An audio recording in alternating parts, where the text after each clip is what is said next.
தெரிவித்திருக்கிறார்கள் என்று சொன்னால் அத்தகைய பெருமனிதர் அரசியல் என்பது நாமெல்லாம் கலக்கக்கூடாது என்ற ஒரு சிந்தனை உண்டு. ஆனால் அதுவே ஆக்கப்பூர்வமான வழிக்கு வழிகோலும் என்பதற்கு லீ மகத்தான உதாரணம். அவர்கள் 1984 ஆண்டு என்னுடைய சிறிய தந்தையார் திரு ES தியாகராஜன் அவர்கள், திரு தத்தா IAS அவர்கள், திரு ரத்தனவேல் அவர்கள், நான் உட்பட 4 பேர் சென்றோம். அப்போது அங்கே அவரை நாங்கள் ஒரு கியூ வரிசையில் கண்டோம்.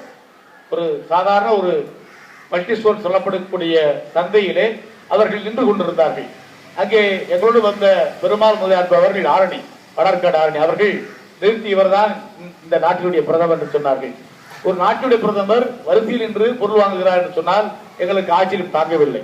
அப்போ சொன்னார்கள், இது இங்கு நடைமுறை இருக்கிற வழக்கம், அவர்கள் முன்னுதாரணமாக செய்வார்கள், அவர்கள் தான் மிஸ்டர் லீ என்று அவர்கள் சொன்ன போது எங்களுக்கு ஆச்சரியத்தால் எங்களுடைய விழிகள் வளர்ந்தன.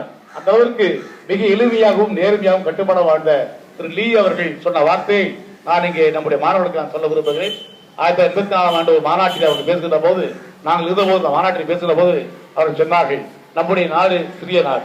சிறிய நாடு சொன்னால் உலகிலேயே மிகச்சிறிய நாடு.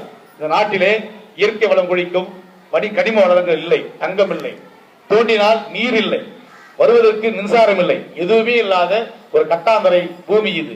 ஆனால் இந்த பூமியை நாம் இன்றைக்கு உலகம் அண்ணாந்து பார்க்கின்ற அளவுக்கு உயர்த்தி இருக்கும் சொன்னால் அதற்கு நம்முடைய அடிப்படையாக இருப்பவை நம்முடைய கடமை உணர்வு, நம்முடைய கட்டுப்பாடு, நம்முடைய கண்ணியமிக்கு நடத்தி என்று சொன்னது இன்றைக்கு என்னுடைய காலையிலே ஒலிக்கிறது. உண்மையிலேயே சொல்லுகிறேன், அங்கு மின்சாரம் கிடையாது.